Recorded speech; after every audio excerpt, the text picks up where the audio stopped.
I remember a bunch of times where I was watching a tutorial and proceed to relearn it, instantiating a bunch of objects, and then pulling from that is much more performant than allocating all of that memory at runtime. Sure, it will be okay for thousands of objects, but not for hundreds of thousands. And this default simulation, I have a bunch of cars and turtles spawning and despawning. But would you believe me if I said I was using the idiomatic way of default by creating and deleting those objects instead of juggling pools myself? And that's partly because of how default is already doing that for you.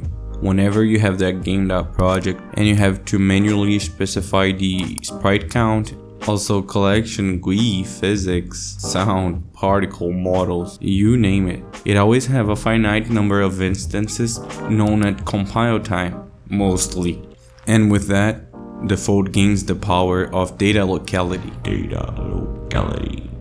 So it's as if ECS was running under the hood and you were the one screwing up.